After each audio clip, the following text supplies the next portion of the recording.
नमस्कार दोस्त, मैं मनीष वर्मा। आप सभी का स्वागत है हमारे चैनल पर। दोस्त, आज की इस वीडियो में हम बात करने जा रहे हैं पब्लिक पॉलिसी इन इंडिया। दोस्त, चैप्टर हमारा 5th होने वाला है, जिसका नाम क्या है?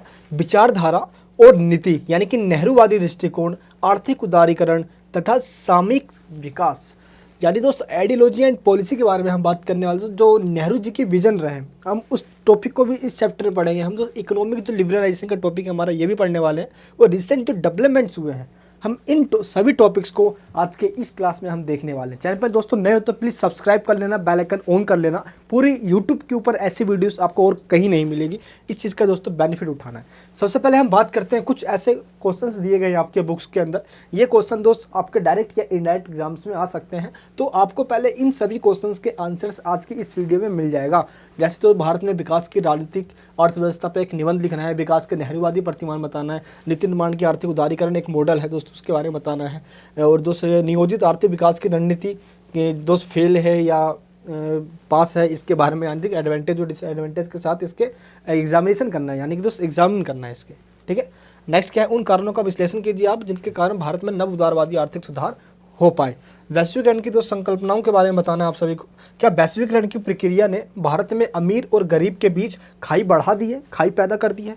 ये भी एक क्वेश्चन है। समकालीन भारत में विकास के विमर्शों में आए बदलावों के बारे में आपको बताना है। दोस्त इन सभी क्वेश्चंस को मैंने आपने इंग्लिश में भी बता दिया है, तो जल्दी से हिंदी और इंग्लिश दोस्त दोनों मीडियम वाले स्टूडेंट्स इसका एसएस ले ले, यानी कि स्क्रीनशॉट ले ले जल्दी से दोस्तों। चलिए, आप सबने ये ले लिया है, तो अब मैं कंटिन्यू करता हूँ। आज जो भी मैं आपको पढ़ाने वाला हूँ दोस्त, आप समझ सकते हो, आप इन सभी क्वेश्चंस का आंसर आपको इस वीडियो में मिलेगा। प्लस ये जो चैप्टर है हमारा, मैं दोस्त सोच रहा हूँ कि पूरा चैप्टर ही समझा दूँ आपको मैं, इंट्रोडक्शन से लेके क्रिटिसिज्म, देन दोस्तों लास्ट में कंक्लूजन तक पूरा मैं चैप्टर समझा दूंगा। तो दोस्त आप इन सभी क्वेश्चंस के आंसर इन चुटकी में दे दोगे। ठीक है। तो ये काफ़ी इंपॉर्टेंट चैप्टर है हमारा, और इस चैप्टर में से क्वेश्चंस आना ही आना है दोस्त। ऐसा नहीं होता कि इस चैप्टर में से क्वेश्चन छूट जाए, क्वेश्चन आएगा आएगा। तो अब तक हमने 4 चैप्टर कंप्लीट कर लिए हैं। अभी आपने नहीं उनको देखा है तो देख लेना दोस्त, लिंक नीचे डिस्क्रिप्शन बॉक्स के अंदर है। उन चारों चैप्टर्स के अंदर मैंने आपको पूरा चैप्टर ही समझाया है। कोई चैप्टर दोस्त आता है जिसके मैंने आपको क्वेश्चन से स्टार्ट किए हैं, बट मैंने समझाया पूरा चैप्टर ही है उसके अंदर। ठीक है। चलिए दोस्तों, तो इस चैप्टर को भी हम इंट्रोडक्शन से स्टार्ट करते हैं। सबसे पहले दोस्तों हम बात करते हैं, जब भी हम एक दोस्त किसी देश को चलाना होता है तो पहले हमें ये डिसाइड करना होता है कि हमारा देश किन रास्तों पे चलेगा। अब दोस्त हम चाइना की बात करते हैं तो चाइना बोलता है कि हमारा देश तक समाजवादी है, कम्युनिस्ट कंट्री है वो, तो वो कम्युनिज्म के राह पे चलेगा।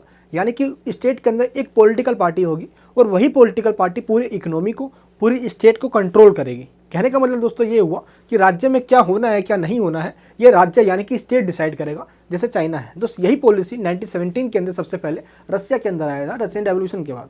तो रूसी क्रांति हुई, उसके बाद वहाँ से निकल कर आया। लेकिन इससे पहले दोस्तों जो पूरी हमारी कंट्रीज़ के अंदर चला करता था दोस्त, वो था आइडियोलॉजी के नाम से कैपिटलिज्म, यानी पूंजीवाद। तो पूंजीवाद में जहाँ पे स्टेट कंट्रोल ना होकर मैक्सिमम काम लोग, बिजनेसमैन, हम जैसे आप जैसे लोग खुद कर लिया करते हैं, स्टेट मिनिमम काम करती है दोस्त। इसी को हम लिबरलाइजेशन या कैपिटलिज्म का नाम देते हैं। ठीक है, उदारीकरण के इसको कह सकते हो आप। लेकिन जब हम स्टेट कंट्रोल की बात करते हैं, जहाँ पे स्टेट कंट्रोल करेगी सभी इंडस्ट्रीज़ पे, सभी लॉस पे, जो भी काम करना है, कितना प्रोडक्शन करना है मार्केट में दोस्त। अगर ये मार्केट में बिक रहा है तो ये मार्केट का प्राइस क्या होगा जब ये गवर्नमेंट डिसाइड कर रही होगी दोस्त। इसको कहते हैं हम समाजवाद, कम्युनिज्म यानी साम्यवाद। क्लियर है दोस्त? अभी हम बात करेंगे यहाँ पे कि आज जो हमारा टॉपिक है, सबसे पहले दोस्त इसमें हम विचारधारा देखते हैं। आखिर विचारधारा होता क्या है दोस्त? देखो, विचारधारा का मतलब होता है एक ऐसा सिद्धांत, विचार यानी कि आइडियाज़, विश्वास, एक प्रतीकों का एक समूह, एक ग्रुप, जिसके द्वारा एक कंट्री या पूरा एक कम्युनिटी रेगुलेट होता है दोस्त। इंडिया जब स्टार्टिंग में जब हम बात करते हैं, जब भारत दोस्त आज़ाद हुआ, तो उस टाइम हमारे पास भी ये प्रॉब्लम थी, भारत किस राह पे चले। तो हमने मिक्स्ड इकोनॉमी अपनाया, जिसके अंदर हमने ये देखा कि सोशलिज्म और कैपिटलिज्म, पूंजीवाद और समाजवाद, इन दोनों को अपना कर दोस्त हम आगे निकलेंगे, और हमारी जो रास्ते होगी दोस्त वो मिक्स्ड इकोनॉमी की होगी। तो हमने अपना रास्ता निकाला सोशलिज्म, यानी कि कंट्रोल होगा गवर्नमेंट के हाथ में भी और प्राइवेट में भी होगा। लेकिन दोस्त हमारी पॉलिसी कुछ यूँ थी कि हमने मैक्सिमम गवर्नमेंट को दे दिया, यानी कि स्टेट कंट्रोल बना दिया हमने। तो इसकी कुछ कमियां भी थी, हम आने वाले अभी पॉइंट्स के अंदर ये डिस्कस करने वाले हैं। बट हमें ये पता चाहिए कि आइडियोलॉजी कहते कैसे हैं। तो आइडियोलॉजी का मतलब सिंपल ये है कि हम अपने इकोनॉमी, पॉलिटिकल और सोशल स्ट्रक्चर को किन मामलों में कंट्रोल करेंगे, यानी कि दोस्त अगर हमें आइडियोलॉजी को समझना है तो हमें स्टेट को समझना होगा, स्टेट किस रास्ते पे चल रहा है, आखिर स्टेट क्या काम कर रहा है। अगर दोस्त स्टेट मैक्सिमम काम कर रहा है तो वहाँ की आइडियोलॉजी सोशलिज्म की है, कम्युनिज्म की है। अगर स्टेट काम कम से कम कर रहा है, बाकी दोस्त ज़्यादातर काम लोग खुद ही कर लेते हैं, मार्केट में कौन से माल बनेगा, कौन सा माल बिकेगा, ये सब डिसाइड हम और आपके जैसे दोस्त बिजनेसमैन या इंडस्ट्रियल्स या दोस्त आपस में लोग खुद ही कर लेते हैं। आपको कोई कंपनी बनानी है, आप खुद ही कंपनी बना सकते हो, कोई लाइसेंस लेना नहीं पड़ेगा आपको, या गवर्नमेंट का वहाँ पे रेस्ट्रिक्शन नहीं होगा। क्लियर है दोस्त, यही कैपिटलिज्म हो जाएगी। तो यहाँ पे हम ये समझेंगे कि ये आइडियोलॉजी दुनिया भर के दोस्तों कंट्रीज़ के अंदर किस तरीके चलती रही है। तो दोस्त यही आइडियोलॉजी जो आज चल रही है दुनिया भर के अंदर दोस्त, वो है उदारवाद की, यानी कि लिबरलिज्म की, जो कि आज वेस्टर्न कंट्रीज़ के अंदर सबसे पहले, उसके बाद फिर दुनिया में स्प्रेड हुई। ठीक है, लेकिन दोस्त इस चैप्टर के अंदर स्पेशली जो हमें आपको पढ़ना है, जो सिलेबस में है आपका, वो नेहरूवादी दृष्टिकोण। नेहरूवादी, अगर मैं आपको कम्युनिज्म यानी कि समाजवादी कहूँगा, साम्यवादी कहूँगा, तो दोस्त और वहाँ पे मैं आपको इक्वल टू नेहरूवादी लगा दूंगा, तो ये कहना गलत नहीं होगा, क्योंकि दोस्त नेहरूवादी जो दृष्टिकोण है वो समाजवादी दृष्टिकोण से काफ़ी प्रभावित था। तो नेहरूवादी मतलब समझ आना, समाजवादी की बात कर रहा हूँ मैं, कम्युनिज्म की बात कर रहा हूँ मैं। लेकिन नेहरूवादी जी की जो नेहरू जी की जो दृष्टिकोण थी, जो उनकी आइडियोलॉजी थी, वो इस चैप्टर के अंदर हमें पढ़ना ही है। ठीक है, और हमें पढ़ना है आर्थिक उदारीकरण जो विकास के रास्ते हुए, यानी कि दोस्त कब जाके भारत ने अपनी इकोनॉमी को ओपन किया। एंड दोस्तों फाइनली हमने अपने अर्थव्यवस्था को ओपन किया, खुलापन की दोस्तों नीति अपनाई, और इसके बाद हमने फॉरेन जो कंपनीज़ होती है उनको हमने इनविटेशन दिया कि इंडिया के अंदर आओ और ट्रेड करो भाई। इससे हमारे देश की गवर्नमेंट को टैक्स मिलता है और हमारे देश के लोगों को रोज़गार मिलता है, यानी एम्प्लॉयमेंट मिलता है। दोस्तों ये मेल हमारे चैप्टर का इंट्रोडक्शन था। अभी हमें ये देखना है दोस्त कि गवर्नमेंट के द्वारा जो भी एक्टिविटी की जाए, चाहे जो भी हो, वट एवर, दोस्त वो सब के सब पब्लिक पॉलिसी के एक पार्ट के रूप में काउंट किया जाता है। यानी दोस्त कि गवर्नमेंट जो भी काम करती है या वो चाहे कोई भी पॉलिसी बनाती है, तो वो एक पब्लिक पॉलिसी ही कहा जाता है उसको भी। इसलिए दोस्त गवर्नमेंट की सारी एक्टिविटी पब्लिक पॉलिसी मानी जाती है। अब इस पब्लिक पॉलिसी ये इसलिए भी है क्योंकि गवर्नमेंट की एक्टिविटी का इम्पैक्ट पूरी जनता पे पड़ता है, एक स्पेशल किसी कम्युनिटी पे नहीं। इसलिए गवर्नमेंट की पॉलिसी को ही पब्लिक पॉलिसी कहा जाता है। अब दोस्त हमारी कहानी कुछ यूँ स्टार्ट होगी, क्योंकि चैप्टर का नाम ही दोस्त हमारा नेहरू जी के दृष्टिकोण से स्टार्ट है। नेहरू जी का दृष्टिकोण पढ़ना है हमें, और इसके बाद हमें पढ़ना है उदारीकरण। तो ये दो मेजर टॉपिक्स हैं हमारी। लेकिन जब नेहरू जी की बात हो रही होगी दोस्त, तो वहाँ पे हम बात करें जो भारत के first prime minister of India हैं, तो हम पहले बात करेंगे अपनी आज़ादी के टाइम से। इससे पहले हम हिस्टोरिकल बैकग्राउंड देखेंगे, देन ये चैप्टर का पूरा कंसेप्ट समझ में आ जाएगा हमें। सबसे पहले दोस्त जब भारत आज़ाद हुआ था 15 अगस्त 1947 को, उस टाइम की भारत की कंडीशन कुछ अलग थी दोस्त। पार्टीशन का जो ग्रहण है वो हमारी खुशियों पे लगी थी। खुशी किस चीज़ की? आज़ादी की दोस्त। और इस पार्टीशन की ग्रहण ने पूरी खुशियों पे दोस्तों पानी फेर दिया था। कहने का दोस्तों मतलब यहाँ पे ये हुआ कि भारत के अंदर दोस्त जो सांप्रदायिकता के जो दंगे हुए वो तो हुए ही, कई दोस्तों लोगों की जानें भी गई, प्लस गरीबी, महामारी, बेरोजगारी, दोस्त आर्थिक विकास, कृषि का पिछड़ापन, दोस्त इंडस्ट्री होना नहीं, इंडस्ट्री नाम की दोस्तों कोई चीज़ रही, बहुत बैकवर्ड थे दोस्त। कहने का मतलब ये हुआ कि भारत दुनिया के जितने भी गरीब देश हैं उनमें भारत भी एक देश हुआ करता था जहाँ की दोस्त इकोनॉमी बहुत कमज़ोर हो चुकी थी।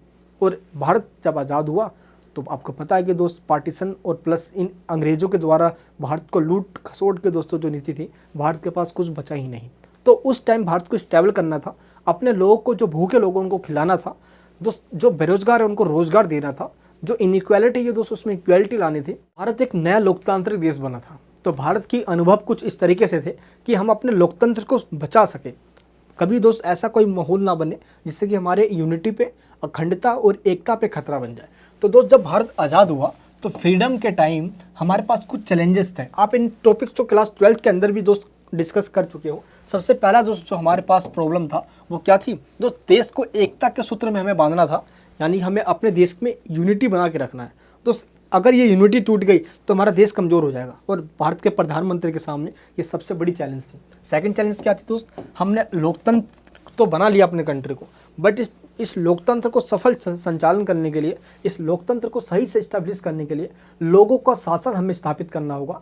डैट मीन्स जनता नेताओं को चुने और नेता जनता के लिए काम कर रहे हो। और दोस्त 5 साल के बाद जो कंसेप्ट है गवर्नमेंट का, है ना, government of the people, by the people, for the people, ये कंसेप्ट दोस्तों बरकरार रहना चाहिए।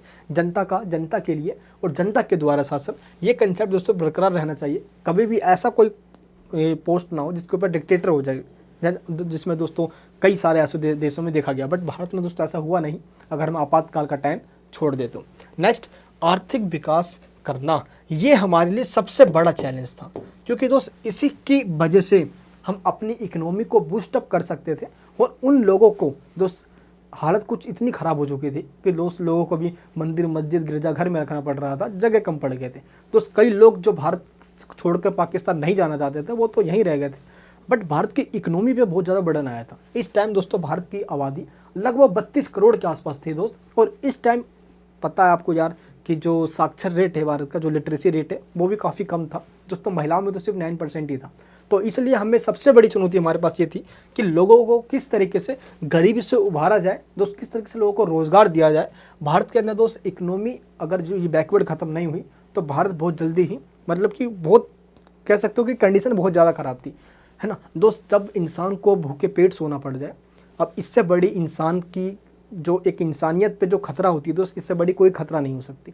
इसलिए गरीबी ख़त्म करना था दोस्त। एग्रीकल्चर एंड इंडस्ट्रियल जो बैकवर्डनेस था, हमें इसको ख़त्म करना था। पूंजी की कमी हो चुकी थी देश के अंदर, एंड तकनीकी पिछड़ेपन के वजह से हम अपनी इकोनॉमी डेवलपमेंट नहीं कर पा रहे थे दोस्त। हमारी कंडीशन जब भारत आज़ाद नहीं, मतलब कि दोस्तों आज़ादी के टाइम कह सकते हो आप, 1947 की बात कर रहा हूँ मैं दोस्त। इस टाइम 1 रुपया दोस्त इजिकल टू होता था $1 के। अब ज़रा सोच लो कि इस कंडीशन के दौरान भारत की इकोनॉमी अभी भी पिछड़ी हुई है, बट हम स्टेबल होने की पूरी अपनी कोशिश में है। हम इकोनॉमिक दोस्तों बूस्टअप कर रहे हैं अपनी, लेकिन अब इस कंडीशन के अकॉर्डिंग दोस्तों अगर हम आज बात करते हैं तो आज दोस्त $1 इजिकल टू यहाँ पे हो गया आपका 76 के अप्रोक्स में। बट फिर भी अगर दोस्त हम बात करें हिस्टोरिकल डेवलपमेंट की, आखिर किस तरीके से क्या क्या घटनाएं घटी, पहले हमें ये समझना होगा दोस्त, देन तभी हम ये समझ पाएंगे। हमारे पास इस टाइम चैलेंजेस ये था कि आखिर हम ऐसा कौन सा रास्ता अपनाएं जिससे हम अपने देश की इकोनॉमी जो उसको डेवलपमेंट कर सके।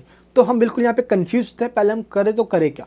कन्फ्यूजन दोस्तों होना एक दोस्त जाहिर सी बात थी, क्योंकि जब ये टाइम चल रहा है 1947 का, आपको दोस्त ये पता होना चाहिए कि 1947 के टाइम पर जब भारत को आज़ादी मिली, उस टाइम पर आज़ादी के टाइम पर ही दुनिया भर के अंदर क्या चल रहा था दोस्त, दुनिया भर के अंदर शीत युद्ध चल रहा था। और मुझे दोस्त आपको ये बताना जरूरी नहीं लगता कि ये आप सभी को क्या शीत युद्ध के बारे में नहीं पता, सबको पता होगा शीत युद्ध क्या है, यानी कोल्ड वॉर क्या किसे कहते हैं।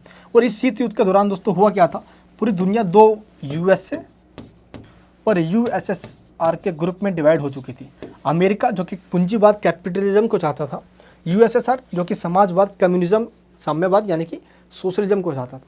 अब दोस्त ये दोनों अपनी आइडियोलॉजी को स्प्रेड करना चाहते थे। 1945 से लेकर 1950 के आसपास, इस टाइम के बीच में दुनिया भर के लगभग अंदर 100 कंट्री आज़ाद हुए, 100 कंट्री आज़ाद हुए थे, जिसमें भारत भी दोस्त 1947 में, 1948 में श्रीलंका, इधर दोस्तों बर्मा जिसको म्यांमार कहते हैं, काफ़ी सारे कंट्री आज़ाद होते चले गए। तो इन दोनों के पास एक रास्ता ये हुआ कि देखो जिसके पास ज़्यादा बंदे होते हैं दुनिया उसकी सुनती है। अब हम क्लास के अंदर बैठा करते थे, सोचो जरा एक बार, हमारी अपनी अलग ग्रुप हुआ करती थी। तो अगर हम लड़कों की बात करते हैं तो वह जिसके ज़्यादा बंदे क्लास में बेटा बाहर मिल जाइए, लपेट लेंगे उसको।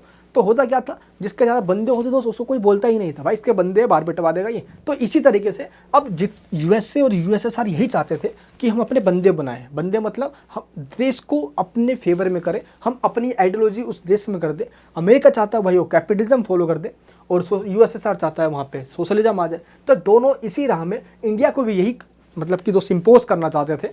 इंडिया USA के साथ आ जाए, या दोस्तों इंडिया USSR के साथ चला जाए, तो दोनों ही यही चाहते थे।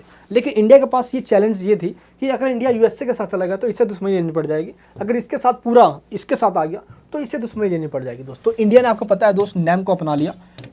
नैम मतलब नॉन अलायंस मूवमेंट। 1955 में दोस्तों वार्डन सम्मेलन के अंदर इसका एक नींव रख दी गई थी, और 1961 के अंदर बेलग्रेड सम्मेलन जो कि दोस्त यूगोस्लाविया की कैपिटल दोस्त, वहाँ पे जाके फाइनली इसका इस्टेब्लिशमेंट कर दिया ऑफिशियल तरीके से। और इसमें ये हुआ कि दोस्त इंडिया एंड दोस्त आप कह सकते हो कि यूगोस्लाविया हो गया, घाना हो गया, मिस्र हो गया एंड इंडोनेशिया हो गया दोस्त, इन 5 कंट्रियों के द्वारा इसकी स्थापना कर दी गई। और ये कहा गया कि हम दोनों में से किसी भी ग्रुप में शामिल नहीं होंगे, किसी भी गुट में शामिल नहीं होंगे, इसलिए हम गुट निरपेक्ष हैं और इन दोनों से ही हम अपनी हेल्प लेंगे, इससे भी और इससे भी। हम किसी में शामिल तो है ही नहीं, हमें किसी से कोई दुश्मनी है नहीं। भारत की कहानी कुछ अलग थी, था दोस्तों कुछ यूँ कि भारत के जो प्रधानमंत्री थे वह USSR से काफ़ी ज़्यादा प्रभावित थे। इसकी कहानी की शुरुआत हम कुछ यूँ करते हैं ताकि पूरा कंसेप्ट समझ में आ जाएगा। टॉपिक दोस्तों क्योंकि इंडिया ही है। देखिए दोस्तों, हुआ कुछ यूँ था कि भारत के जो पहले प्रधानमंत्री हैं दोस्तों, नेहरू जी दोस्त, ये समाजवाद को बहुत ज़्यादा फॉलो करते थे। इनका कहना था कि समाजवादी एक ऐसी विचारधारा है जो आपका विकास कर सकते हैं। अल्टीमेटली दोस्त, ये 1928 के आसपास दोस्तों ये रसिया भी गए थे। उस टाइम दोस्त आपको पता होना चाहिए कि स्टोलिन या लेनिन की विचारधारा से काफ़ी प्रभावित थे ये, वो रसिया जाया करते थे, यानी USSR जिसको हम पहले कहते थे। 1991 में दोस्तों वो टूट गया। तो उस समय जाकर ये जाते थे और लेनिन और स्टोलिन ने क्या किया, उनकी विचारधाराओं को पढ़ते थे, उनको समझते थे और इंडिया में आके दोस्त चाहते थे कि भारत जब आज़ाद हो जाए, मैं आज़ादी के पहले के टाइम बता रहा हूँ जब ये USSR गए हुए थे, तो इनको ये लगता था कि भारत की आज़ादी के टाइम हम भारत के अंदर समाजवादी सिस्टम लेके आएंगे और इस तरीके से हम आगे चलेंगे। तो नेहरू जी दोस्तों भारत के जब प्रधानमंत्री बने 1946 में दोस्तों बन गए थे, ये अनऑफिशियली कह सकते हो, मतलब कि इलेक्शन नहीं हुए थे उस टाइम तो। लेकिन दोस्त जब 1947 में ये पूरा टाइम चलता रहा और 1951 में दोस्तों जब फर्स्ट जनरल इलेक्शन हुए तो भारत के इलेक्टेड प्राइम मिनिस्टर जो सबसे पहले के हैं वो नेहरू जी ही बने। तो मैंने आपको बता दिया दोस्त, ये समाजवादी विचारधारा से काफ़ी प्रभावित थे। अगर जिन बच्चों को अभी भी दोस्तों समझ में नहीं आया है कैपिटलिज्म और सोशलिज्म, पूंजीवाद और समाजवाद का मतलब क्या होता है, तो सिंपल आप ये समझ लो। पूंजीवाद के अंदर क्या होता है, कैपिटलिज्म का मतलब ये हुआ जहाँ पे स्टेट सिर्फ आप सबकी सुरक्षा करेगी, आप सबकी हेल्थ की ध्यान रखेगी और आप सबकी एजुकेशन देगी और आप सबको पुलिस देगी, जिससे कि आप सबको प्रोटेक्शन मिले और कोई बाहरी कंट्री आप पे अटैक ना करे, इससे बिल्कुल सुरक्षा रखेगी आपको, यानी प्रोटेक्शन देगी। बस कैपिटलिज्म में ये होता है। बाकी दोस्त क्या सामान बनना है, बैंक, इंडस्ट्री, दोस्त बाकी सारे काम लोग अपना खुद ही करेंगे, गवर्नमेंट का उस पर रेस्ट्रिक्शन नहीं होगा। मैक्सिमम काम लोग खुद ही कर लिया करेंगे, बट स्टेट का काम होगा आपको सुरक्षा देना दोस्त। लेकिन सोशलिज्म में क्या होता है, समाज के बात के अंदर क्या होता है, ये सारे काम जो कैपिटलिज्म में हो रहे हैं वो सब के सब सोशलिज्म के अंदर स्टेट करेगी, यानी कि राज्य करेगी। और राज्य का मतलब ये क्या है, राज्य का मतलब यहाँ पे है सरकार से।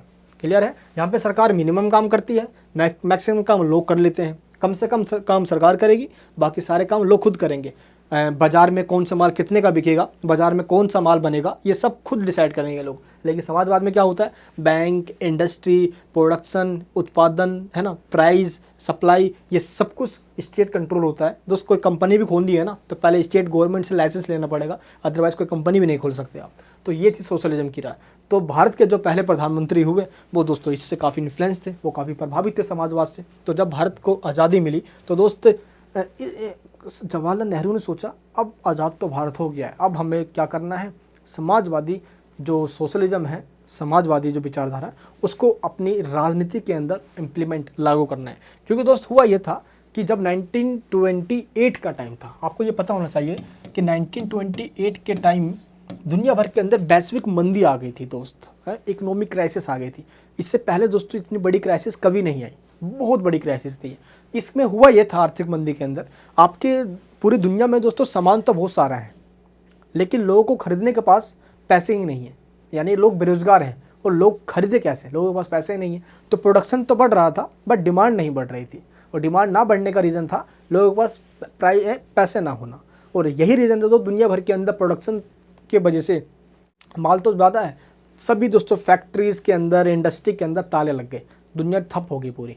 और इस वजह से दुनिया में अब ये कहा गया कि भाई अगर इन क्राइसिस से बचना है तो एक ही तरीका है, स्टेट कंट्रोल इकोनॉमी होनी चाहिए। क्योंकि दोस्त 1917 में 1970 के अंदर रशियन रेवोल्यूशन हुआ, लेनिन की सरकार बनी और कम्युनिस्ट पार्टी की गवर्नमेंट वहाँ पे दोस्तों बन गई और पूरी दुनिया में एक ही कंट्री ऐसा बना USSR जहाँ पे सबसे पहली आइडियोलॉजी आई कम्युनिस्ट यानी कि कम्युनिज्म की। और दोस्त देखते ही देखते 1928 से में दोस्त ये जब आर्थिक मंदी हुई तो उस टाइम पे एक पॉलिसी बनाई गई रसिया के अंदर 1928 और 33 के बीच में, जिसको 5 ईयर प्लान कहा गया, पंचवर्षीय योजना कही गई। दोस्त ये पंचवर्षीय योजना ये होती है कि 5 सालों के अंदर हम किन चीज़ों पे फोकस करेंगे जिससे कि हमारा देश डेवलपमेंट हो सके। तो इसके लिए 5 साल डिसाइड किया जाता है दोस्त। और आपको ये पढ़ा होगा दोस्तों आपने क्लास 12 वगैरह के अंदर पंचवर्षीय योजना के बारे में, तो आपको ये पता होना चाहिए कि इंडिया ने पंचवर्षीय योजना जो है वो 1928 में जो रसिया ने इम्प्लीमेंट किया था, USSR ने जो इम्प्लीमेंट किया था अपने कंट्री के अंदर, जो रसिया से ही यानी USSR से ही हमने अडोप्ट किया था जब भारत आज़ाद हुआ। और फाइनली दोस्त हमने भी 1951 में पहली पंचवर्षीय योजना अपने लागू करी, हमने 5 ईयर प्लान इंप्लीमेंट किया, जिसमें दोस्त हमने एग्रीकल्चर पे काफ़ी जोर दिया, क्योंकि भारत एक नया नया कंट्री था, आज़ाद हुआ था। और दोस्त उस टाइम हम अपनी एग्रीकल्चर जो कि अंग्रेज़ों ने पूरी ख़त्म कर दी थी यार, हम चाहते थे उसमें फिर से उसको कह सकते हो कि सर्वाइव करना उसमें, है ना, और उसमें जान फूंकना चाहते थे इस तरीके से। तो उसमें हमने एग्रीकल्चर पे जोड़ दिया। बट जो सेकंड जो पॉलिसी बनी हमारी पंचवर्षीय की, है ना, यानी कि 5 ईयर की 1956 के अंदर, उसमें हमने हैवी इंडस्ट्री पे जोड़ दिया। हमें अपने देश में एग्रीकल्चर तो कर लिया हमने, अब हमें इंडस्ट्री पे जोर देना है, क्योंकि जब देश का विकास तभी होगा जब देशों के अंदर इंडस्ट्री लगेगी। इंडस्ट्री मतलब मशीनें लगेंगे। अब काम दोस्तों जो हाथों से हो रहा है वो काम इंसान 2 साल में कर रहा है, अब मशीन दोस्तों वही काम 2 महीने में कर देगा, तो देश अल्टीमेटली बहुत जल्दी तरक्की कर लेगा। तो हमारा मेन फोकस इसी चीज़ों पर रहा था। अब दोस्तों हम पहले अब एक एक करके मैं आपको पॉइंट समझा देता हूँ, पूरा मैंने आपको कंसेप्ट समझा दिया है यहाँ पे। 1934 में एम दोस्तों विश्वरमैया जो थे, इनके द्वारा ये पॉलिसी दी गई कि हाँ यार, भारत का विकास तभी होगा जब भारत के अंदर समाजवादी यानी कि स्टेट कंट्रोल इकोनॉमी होगी। क्योंकि भारत में दोस्त 1947 जब भारत आज़ाद हुआ तो डायरेक्टली हमने नहीं अपनी पॉलिसी पे ज़्यादातर यानी कि अपनी जो आइडियोलॉजी है वो हमने इसको सोशलिज्म रख दिया। सबसे पहला जो रीज़न था वो नेहरू जी का था, क्योंकि वो नेहरू जी सोशलिज्म को ज़्यादा फॉलो करते थे। पहला रीज़न यही था। दूसरा रीज़न क्या था दोस्त, 1934 में विश्वरमैया के द्वारा ये कहा गया कि हमें स्टेट कंट्रोल बनाना चाहिए, क्योंकि इन्होंने दोस्त अपनी एक रिपोर्ट दी थी, इसका नाम था नियोजित अर्थव्यवस्था रिपोर्ट। और इस प्लान्ड इकोनॉमी के अंदर इन्होंने कहा था कि प्लान्ड इकोनॉमी यानी कि हमें प्लान करके, दोस्तों प्लान इकोनॉमी उसी कहा जाता है जहाँ पे सोशलिज्म होती है, और इसके अंदर 5 ईयर प्लानिंग या ऐसा कुछ प्लान बनाया जाता है जिससे कि अल्टीमेटली उस गोल को हम अचीव करना चाहते हैं। दोस्त 1938 के अंदर राष्ट्रीय कांग्रेस के यानी कि दोस्तों कांग्रेस के द्वारा राष्ट्रीय योजना समिति बनाई गई। क्या बनाया गया? नेशनल दोस्तों प्लानिंग कमेटी बनाई गई। और इस नेशनल प्लानिंग कमेटी के द्वारा ये कहा गया कि भारत के अंदर स्टेट कंट्रोल अगर इकोनॉमी होती है तो अल्टीमेटली स्टेट के द्वारा ये ध्यान रखा जाएगा कि कौन सा इंडस्ट्री ऐसा है या कौन सी दो सेक्टर ऐसा है जिसके ऊपर विकास नहीं हो रहा है, तो इनका पहचान किया जा सकता है और अल्टीमेटली विकास हो सकता है। तो इस तरीके से कांग्रेस की दोस्तों पूरी आइडियोलॉजी इस तरीके से सोशलिज्म की ज़्यादा रही स्टार्टिंग में, ठीक है। 1944 के अंदर तो भारतीय जितने भी बिजनेसमैन हैं, कैपिटलिस्ट हैं, बम्बई के अंदर एक मीटिंग करी गई। दोस्तों लगभग 8 बिजनेसमैन उसके अंदर थे, और इसी को बम्बई योजना के नाम से जाना जाता है कि किस तरीके से हम अपने देश के अंदर इंडस्ट्री को प्रमोट कर सकते हैं, दोस्त एकीकृत कर सकते हैं, यानी कि इंटीग्रेट कर सकते हैं, आपस में जोड़ सकते हैं, राज्य को एक साथ लाने और एकीकृत योजना बनाने का कार्य यहीं से स्टार्ट हुआ। और इस तरीके से भारत के संविधान की प्रस्तावना में भी समाजवादी वर्ड जोड़ दिया गया। अब दोस्त देख सकते हो कि सोशलिज्म का इतना ज़्यादा हमारे देश में इन्फ्लुएंस रहा कि स्टार्टिंग में दोस्तों समाजवादी वर्ड भारत के प्रस्तावना में आप देखोगे, जो भारत का प्रियम्बल है, प्रियम्बल किसे कहते हैं हम दोस्त, जब किसी भी बुक्स को देखते हैं हम तो बुक्स के पहले जो इंडेक्स होता है वो हमें ये बताता है कि बुक्स में हम क्या पढ़ने वाले हैं, इंडेक्स। तो वैसे ही दोस्त पूरा जो हमारा कॉन्स्टिट्यूशन है उसमें दोस्त लगभग 395 आर्टिकल्स हैं, तो हम पूरे बुक को, पूरे संविधान के किताब को कैसे पढ़ेंगे, इसलिए एक इंडेक्स बनाया गया है जिसको हम कॉन्स्टिट्यूशनल लैंग्वेज के अंदर उसको प्रियम्बल या प्रस्तावना कहते हैं। अब ये प्रस्तावना हमें ये बताता है कि संविधान में पूरा क्या लिखा हुआ है। तो दोस्त उसी प्रस्तावना में एक वर्ड जोड़ दिया गया, समाजवादी वर्ड। जैसे कि हम भारत को एक, अगर आप कहीं देखना दोस्तों लिखा हुआ तो वहाँ पे स्टार्टिंग होगी इस लाइन्स के साथ जो मैं बताने जा रहा हूँ आपको, हम भारत को एक यानी कि दोस्तों एक समाजवादी कंट्री बनाना चाहते हैं। तो इसकी लाइन इस तरीके से कही गई कि दोस्तों हम भारत के लोग भारत को एक संपूर्ण प्रभुत्व संपन्न समाजवादी पंथ निरपेक्ष लोकतंत्रात्मक गणराज्य बनाने के लिए तथा उसके समस्त नागरिकों को सामाजिक, आर्थिक, राजनीतिक न्याय, विचार, अभिव्यक्ति, विश्वास, धर्म और उपासना की स्वतंत्रता, प्रतिष्ठा और अवसर की समता प्राप्त कराने के लिए तथा उन सब में व्यक्ति की गरिमा और राष्ट्र की एकता और अखंडता सुनिश्चित करने वाली बंधुता बढ़ाने के लिए दृढ़ संकल्प होकर अपनी संविधान सभा में आज तारीख 226 नवंबर 1949 मिति मार्चुल संपत्ति द्वारा इस संविधान को अंगीकृत, अधिनियमित और आत्मर्पित करता हूँ। दोस्तों ये पूरा हमारे संविधान का प्रस्तावना है। अगर आपने पूरी लाइन ये समझ ली तो पूरा संविधान समझ जाओगे। इसमें दोस्तों स्टार्टिंग में ही हम भारत को एक संपूर्ण प्रभुत्व संपन्न समाजवादी पंथ निरपेक्ष गणराज्य, समाजवादी वर्ड जो इसमें यूज किया गया, इसके अंदर मतलब यही था कि भारत एक ऐसा स्टेट होगा जहाँ पे लोगों में इक्वलिटी बनाई जाएगी, लोगों में समानता रखेंगे हम, अमीर गरीब का दोस्तों फासला कम से कम हो या फासला हो ही ना, और हम लोगों के कल्याण के लिए काम करेंगे। सोसाइटी में दोस्तों जो बैकवर्ड लोग हैं, जो पिछड़े लोग हैं, हम उनके विकास, अल्टीमेटली उनके कल्याण के काम करेंगे। दोस्तों भारत का समाजवादी वो रसिया और चाइना के समाजवाद से बिल्कुल अलग था। यहाँ पे दोस्तों कोई एक पॉलिटिकल पार्टी नहीं, जैसे कि यूएसएसआर में कम्युनिस्ट पार्टी हुआ करती थी, भारत में ऐसा नहीं, कम्युनिस्ट पार्टी थी लेकिन सिर्फ वही नहीं थी, ठीक है। होना और सिर्फ वही होना में दोस्तों बहुत अंतर होता है। तो भारत के अंदर कम्युनिस्ट पार्टी है, बट वो दोस्त उस टाइम भी सेकंड लार्जेस्ट पार्टी हुआ करती थी कांग्रेस के बाद। ठीक है दोस्त, इस तरीके से भारत के अंदर समाजवाद की नींव रखी गई। लेकिन दोस्तों एकता और अखंडता के अनुरूप गरिमा के साथ सामाजिक आर्थिक विकास हम करेंगे, यही दोस्तों इसका मेन नारा था इंडियन सोशलिज्म की। क्लियर है? तो ये चीज़ आपको दोस्तों पता होना चाहिए। तो इस तरीके से हमने ये समझ लिया कि किस तरीके से भारत के अंदर एक रास्ता निकल कर आया समाजवाद का, और भारत ने दोस्त अपनी इकोनॉमी को स्टार्टिंग में मेन फोकस तो जो किया गया था दोस्त वो सोशलिज्म पे ही किया गया। लेकिन मेनली दोस्त जो हमारा कंसेप्ट था वो मिक्स्ड इकोनॉमी का था। हमने कैपिटलिज्म है ना, पूंजीवाद, कैपिटलिज्म और सोशलिज्म समाजवाद दोनों को ही अपनाया था। लेकिन हम नैन कंट्री भी थे, हम गुड इम्पैक्ट्स के भी थे, लेकिन स्टार्टिंग में जो हमारा मेनली फोकस रहा वो सोशलिज्म पे रहा। ये दोस्तों आपको ध्यान रखना है। इसलिए अब जो नेक्स्ट हमारा कंसेप्ट है वो ये है नेहरूइज्म। दोस्तों स्टेट जो था, यानी कि जो नेहरूवादी, ठीक है, नेहरूवियन जो स्टेट था, इस स्टेट का मतलब क्या है, आखिर नेहरू जी की आइडियोलॉजी क्या है। अब यहाँ पे आपको सब कुछ समझ में आ जाएगा। अभी जो सारे जो मैंने आपको कंसेप्ट समझाए आपको इतना समझ में आ गया हुआ आखिर नेहरू जी चाहते क्या थे और समाजवादी बोलते। देखो 1947 में दोस्तों भारत को इंडिपेंडेंस मिली। राज्य की भूमिका ये हो कि भारत एक सोशलिज्म स्टेट बने, भारत दोस्त एक समाजवादी बने। और समाजवाद के अंदर क्या होता है मैंने आपको बता दिया। समाजवाद में जहाँ पे राज्य के द्वारा उद्योगों पे, किस पे दोस्तों, उद्योगों पे कंट्रोल रखा जाए। और ये उद्योग चाहे बैंक हो, चाहे बड़ी बड़ी फैक्ट्रियाँ हो, इंडस्ट्री हो, छोटी बड़ी सभी दोस्तों इंडस्ट्री, उन सभी के ऊपर गवर्नमेंट का कंट्रोल होगा। अब गवर्नमेंट दोस्तों जो चाहेगी वही होगा। राष्ट्र के आर्थिक विकास, इकोनॉमिक डेवलपमेंट के लिए दोस्त एक योजना बननी चाहिए। और दोस्त आगे चल के हमने इसको सामाजिक आर्थिक विकास का एक कंसेप्ट बना दिया। और इसका मतलब दोस्तों सिर्फ ये था, हम अगर अपने देश में इकोनॉमिक डेवलपमेंट करते हैं तो अल्टीमेटली दोस्त हम लोगों को भोजन दे पाएंगे, रोज़गार के दे पाएंगे, और दोस्तों लोगों की जो फंडामेंटल नीड्स है हम उनको पूरा कर पाएंगे। तो हमारा सोशलिज्म दोस्तों इसी के ऊपर बेस्ड था, लोगों को रोज़गार देना, खाने पीने के लिए दोस्तों व्यवस्थाएं देना जो कि उस टाइम नहीं था लोगों के अंदर, और जो उनकी फंडामेंटल नीड्स है दोस्तों, रोटी कपड़ा मकान घर, ये सब उनको प्रोवाइड करना, रहने की दोस्तों जगह भी देना यार, इस तरीके से। ठीक है, गरीबी, अशिक्षा, बेरोजगारी, दोस्त लोगों का पिछड़ापन, इन सबको समाप्त करना। तो मेनली जो हमारा सोशलिज्म है उसका दोस्तों मेन कंसेप्ट यही हुआ करता था। ठीक है, अर्थव्यवस्था के राज्य नियंत्रण की आवश्यकता महसूस की गई। अगर हमें ये सभी चीज़ पूरा करना है तो हमें स्टेट कंट्रोल इकोनॉमी बनानी होगी, जिस इकोनॉमी के ऊपर राज्य का अधिकार होना चाहिए। अब प्रोडक्शन कितना होगा, कितना प्रोडक्शन नहीं होगा, आखिर किस रेट के अंदर माल बाज़ारों में बिकेंगे, ये सब दोस्तों गवर्नमेंट डिसाइड करेगी। सोचो ज़रा, एक बार आप चीनी लाने जाओ तो दोस्तों आप चीनी लाने जाते हो तो अगर 40 रुपये की है तो हमारे देश के ये कल्चर है यार, अरे ठीक ठीक लगा लो भाई साहब, ये 40 का, अरे 35 लगा लो, 35 लगा लो। आप आलू लेने जाओ बाज़ारों के अंदर, 35 किलो 40 रुपये किलो, नहीं यार 30 रुपये किलो लगा लो यार। तो हमारी अगर हम 40 रुपये किलो है और हम इसको ठीक ठीक लगा लो ये ना कहे तो हम भारतीय ही नहीं कहलाएंगे। भाई देखो, नेगोशिएशन भारतीय एक परंपरा है और ये होनी जरूरी भी है। ठीक है, और अगर आप गवर्नमेंट की पॉलिसी एक सोशलिज्म भी है ना, जाओ भाई चाइना के अंदर 40 रुपये किलो, 40 रुपये किलो है भाई, इतना ही देना पड़ेगा। ठीक है, यानी कि वो प्रोडक्शन, मैं जस्ट आपको एग्जांपल देकर बता रहा हूँ कि मेनली जो प्राइस डिसाइडेड है वो बाय द गवर्नमेंट है और आपको उसी प्राइस पे सामान लेना पड़ेगा। ठीक है, आपको यहाँ पे नेगोशिएशन का कोई भी तरीका नहीं मिलेगा।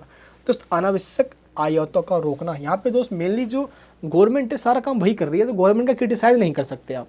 ठीक है, तो जो आयात है, सरकार चाहती थी जो आयात यानी कि जो हम बाहरी कंट्री से दोस्त सामानों को इंपोर्ट करते हैं अपने कंट्री के अंदर, हमें इसको रोकना है। ठीक है, ताकि हम अपने कंट्री में सब कुछ कर सकें। तो मेनली ये हमारा स्टेप था फर्स्ट प्राइम मिनिस्टर का। सामाजिक और आर्थिक क्षेत्र में दोस्तों निवेश करना होगा, हमें इन्वेस्ट करना होगा इकोनॉमिक सेक्टर के अंदर, देन तभी डेवलपमेंट हो सकता है कंट्री का। एंड सरकारी और निजी संगठनों से जितने भी दोस्तों संगठन हैं उन सबको हम गवर्नमेंट लोन प्रोवाइड करें ताकि वो डेवलपमेंट कर सके, वो रिवाइव कर सके अपने आप को, है ना। असमानताओं को ख़त्म करना होगा। और समाजवाद का दोस्तों मूल नारा है उनका, पूरा एक कह सकते हो एक स्लोगन है कि समाजवाद है तो समाज में वाद मतलब विवाद खत्म होना चाहिए और समानता होनी चाहिए। ठीक है, इक्वालिटी होनी चाहिए, डिस्प्यूट्स नहीं होने चाहिए। नेक्स्ट पॉइंट क्या है कि अगर स्टेट कंट्रोल इकोनॉमी होगी, अगर राज्य का नेतृत्व होगा तो कौन कौन से सेक्टर में रिफॉर्म करने की, सुधार करने की जरूरत है। सबसे पहले सार्वजनिक क्षेत्र का विस्तार होना चाहिए, पब्लिक सेक्टर का, यानी कि जो ज़्यादा से ज़्यादा जो इंडस्ट्रीज़ है, ज़्यादा से ज़्यादा मैक्सिमम कंट्रोल गवर्नमेंट का, दैट मीन्स सार्वजनिक क्षेत्र, पब्लिक सेक्टर, गवर्नमेंट के कंट्रोल में होना चाहिए। पहला पॉइंट दोस्तों ये है। सेकंड पॉइंट क्या है, बाजारों और निजी आर्थिक गतिविधियों पर नियंत्रण होना चाहिए। मार्केट पे और प्राइवेट सेक्टर पे पब्लिक सेक्टर का कंट्रोल होगा। फिर से बता रहा हूँ दोस्तों, मार्केट के ऊपर और प्राइवेट, आपकी प्रॉपर्टी पे, मेरी प्रॉपर्टी पे, सभी की प्रॉपर्टी पे गवर्नमेंट का कंट्रोल होगा। अब आए समझ में? चलिए, कठोर विदेशी मुद्रा भंडार में दोस्त जो विदेशी हमारा मुद्रा भंडार होता है, यानी कि इकोनॉमी को दोस्तों हमें चलाना है यार, तो हमारे पास डॉलर होना चाहिए, सोना देश के अंदर होना चाहिए, ठीक है। आयात पर नियंत्रण होना चाहिए गवर्नमेंट का। अगर इंपोर्ट करेंगे हम तो देश का माल कब बेचेंगे हम, ठीक है। औद्योगिक नीति संकल्प 1948 में बनाई गई। अब दोस्तों ये इंपॉर्टेंट पॉइंट है, अब इसको आपको इसमें ऐड करना है आंसर में। क्या है भाई ये? देखो, इंट्रोडक्शन से लेकर जो मैं अब तक बता रहा हूँ आपको, ये पूरा आंसर ही चल रहा है जो स्टार्टिंग में आपको क्वेश्चन दिखाए थे, ठीक है। देखिए दोस्तों, औद्योगिक नीति संकल्प 1948 में बनी। अब इंडस्ट्रियल पॉलिसी बनाई गई और इस पॉलिसी के अंदर ये कहा गया कि न्याय और अवसर की समानता होनी चाहिए देश के अंदर। जस्टिस एंड इक्वालिटी की अपॉर्चुनिटी सभी लोगों को मिलनी चाहिए। राष्ट्रीय योजना आयोग की स्थापना करेंगे हम, तभी देश के अंदर प्लानिंग के साथ कोई भी पॉलिसी इंप्लीमेंट हो सकती है। इसी को दोस्त देखते हुए भारत के अंदर एक योजना आयोग बनाया गया और इस योजना आयोग को 1950 में बना दिया गया था, जिसको आजकल हम नीति आयोग के नाम से जानते हैं। मोदी जी ने तो उसका नाम ही चेंज कर दिया, ठीक है। लोगों के कल्याण के लिए कई वैधानिक संस्थाएं बनाए गए और भी ऐसे काफ़ी सारे इंस्टीट्यूशन बनाए गए राष्ट्रीय योजनाएं आयोग के तहत। और भी दोस्तों कौन कौन से थे वो, अभी हम इसके बारे में भी देखेंगे। देखिए दोस्तों, हुआ क्या, जो 1948 की उद्योगों की नीति है, इसके तहत ये कहा गया, और दोस्त ये कहा गया किसके द्वारा, मेनली दोस्तों कह सकते हो कि नेहरू जी का ही एक अल्टीमेटली उनका ही ये सारा काम, इनके द्वारा ये सारी प्रस्ताव दिए जा रही है कि हमें मेन जो इंडस्ट्री है उस पर फोकस करना चाहिए। अब मेन कौन कौन सी है, हथियार एवं गोला बारूद बनाने वाले उद्योग इंडस्ट्री, इस पर फोकस करना चाहिए। मूलभूत उद्योग बेसिक इंडस्ट्री पे फोकस करना चाहिए। बेसिक इंडस्ट्री जो खाना, कपड़ा, रोटी, मकान दोस्त, यानी कह सकते हो कि लोगों को सर्वाइव का बेसिक नीड्स लोग ही पूरे कर सकती है। ऑटोमोबाइल, ट्रैक्टर, उर्वरक, फर्टिलाइजर्स पे, चीनी पे, कागज़ पे, सीमेंट पे, हमें दोस्तों इन सब पे हमें फोकस करना चाहिए। एंड मैनेजमेंट दोस्त जो हमारी जो होती है, या जो इंडस्ट्रियल मैनेजमेंट है, उस पर फोकस करना चाहिए। कोई दिवालिया ना हो जाए कभी कोई कंपनी। निजी एंड संयुक्त उद्यम द्वारा किया जाता है जो भी दोस्तों काम, हम उस सब के ऊपर गवर्नमेंट का फोकस होना चाहिए। तो इस कांग्रेस के द्वारा 1955 के अवार्डी अधिवेशन के अंदर ये कहा गया कि मेनली जो काम है दोस्त वो स्टेट के द्वारा होगा तो देश के अंदर खुशहाली आएगी, कोई दिक्कत नहीं आएगी। बट दोस्त ये चीज़ बाद में सुधारा गया, नहीं भाई, अगर स्टेट मेनली काम करेगी सारा कुछ तो देश के अंदर दोस्त खुशहाली नहीं है, दुख भरी कहानी स्टार्ट हो जाएगी, क्योंकि स्टेट के द्वारा काम किया जाएगा तो प्राइवेट सेक्टर खत्म हो जाएगा और बाहर की कंपनियां नहीं आ पाएगी। दोस्त इस टाइम क्या था, जब ये टाइम चल रहा है नेहरू जी का दोस्तों, जब तक टाइम चल रहा है, और इससे बाद के टाइम में भी कह सकते हो कि 1991 से पहले का जो टाइम चल रहा है, उसमें दोस्तों एफडीआई को भी बैन कर रखा था इंडिया के अंदर। यानी कि कोई विदेशी कंपनी भारत में नहीं आ सकती। अगर विदेशी कंपनी भारत में आती है तो उसको दोस्तों ताम झाम बहुत ज़्यादा होता था, सरकार से लाइसेंस लो दोस्त, उसमें महीने लग जाते थे। कोई कंपनी से हमारे आती ही नहीं थी। अब कोई कंपनी भारत में नहीं आएगी तो दोस्त भारत के लोगों को रोज़गार नहीं मिलेगा, गवर्नमेंट को टैक्स नहीं मिलेगा दोस्त, तरक्की कहाँ से होगा, बाबा जी का ठुल्लू बजाते रह जाएंगे भाई। तो सबसे बड़ी दिक्कत हमारे पास तो यही थी, इसलिए 1991 में जाकर रिफॉर्म किया गया। अब इसको भी पढ़ने वाले हम, तो बाद में देखेंगे इसको, पहले हम इस टॉपिक पे ही रहते हैं यार, कहीं आगे ना निकल जाऊँ, ठीक है। तो ये चीज़ हुआ दोस्त। इसमें हुआ क्या, ऐतिहासिक घटना हुई कब, 1956 के अंदर, क्योंकि आपको पता होना चाहिए कि 1951 से लेकर 1956 तक, इन दोस्तों 5 सालों तक पहली पंचवर्षीय योजना भारत के अंदर लागू करी गई, फर्स्ट 5 ईयर प्लान, जिसके ऊपर एग्रीकल्चर पे मेन फोकस किया गया, कृषि के ऊपर मेन फोकस किया गया। अब दोस्तों 1956 में सेकंड पंचवर्षीय योजना की बात आ गई थी, क्योंकि टाइम पीरियड खत्म हो गया फर्स्ट पंचवर्षीय योजना की, अब नेक्स्ट 5 साल स्टार्ट होने वाले हैं। तो इस 1956 के अंदर फिर से एक प्रस्ताव रखा गया जिसका नाम था दोस्तों औद्योगिक नीति प्रस्ताव, ठीक है। इसका नाम क्या था, इंडस्ट्रियल पॉलिसी रेजोल्यूशन, जो कि 1956 से नाम से जानी गई। और इसमें दोस्तों मेनली इस प्रस्ताव को जो प्रिपरेशन है इस पॉलिसी की, वो 1954 से ही की जा रही थी, जिसके लिए समाज में सोशलिज्म और इकोनॉमिक दोस्तों कह सकते हो जो आर्थिक जो नीति है उसको तैयार कर लिया गया था। और इस योजना को ही हमने दूसरी पंचवर्षीय योजना कहा। और इस सेकंड 5 ईयर प्लान को दोस्तों बनाने वाले जो थे, जिनका नाम, जो एक फेमस इकोनॉमिस्ट है जिसका नाम क्या था, पीसी महालनोबिस।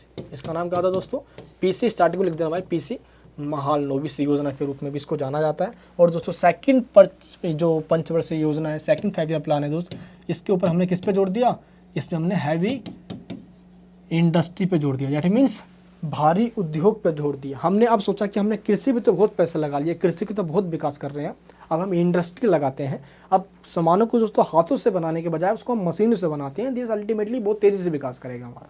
तो मेनली हैवी इंडस्ट्री पे जोड़ दिया है, ठीक है।